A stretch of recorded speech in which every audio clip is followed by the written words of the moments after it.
नव्या युगाची नवी दिशा, नवी लाईफ। पालघर तालुक्यातील मनोर ग्रामीण रुग्णालयात गेल्या 5 दिवसांपासून पाण्याची मोठी टंचाई आहे। स्वच्छतागृहात पाणी नसल्यामुळे रुग्ण आणि त्यांच्या नातेवाईकांना मोठा त्रास सहन करावा लागत आहे।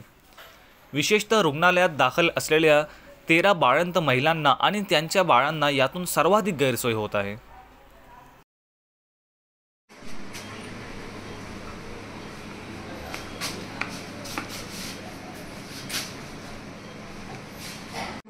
पाणी उपलब्ध नसल्यामुळे रुग्णांना 50 मीटर अंतरावर असलेल्या ग्रामपंचायतीच्या सार्वजनिक शौचालयाचा वापर करावा लागत आहे।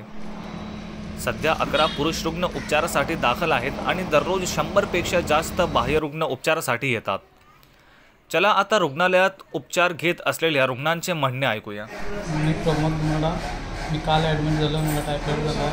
मी तर रुग्णालयात पाणी नाही, पाण्याची सुविधा नाही। मी सकाळी बाथरूमला बाहेर जाऊन आलो आणि एक ॲडमिट केलेला आहे पेशंट डिलिव्हरीचा, तो स्वतः पाण्याच्या वाटलं नदीवरून घेऊन इकडे आला आणि पाणी दिलं त्याला।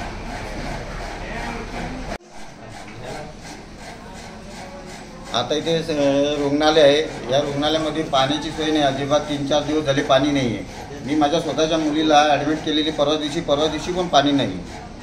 आणि आता ते बाथरूममध्ये जाणार कुठे, पाणी नाही तर। आता 4-5 दिवस झाले व्यवस्थित, म्हणजे त्यांना पाणी नाही, कुठे बाथरूम करणार कुठे आणि काय करणार कुठे। 4 ते 5 दिवस झाले।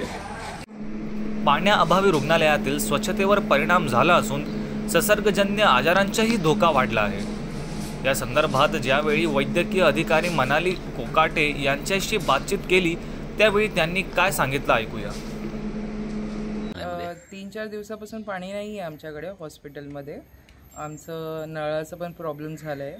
तर आता तर मोठ्या अधिकाऱ्यांना आम्ही कळवलं आहे, तर टँकर बोलवतात आहे, तर प्रॉब्लेम सॉल्व होणार आणि एका जागी खोदायला पण लागलेलं आहे। तर म्हणजे ते दुरुस्त पण होणार, पण 2-3 दिवस लागू शकतात। तर आता टेम्पररीसाठी आम्ही टँकर बोलवलेले आहे।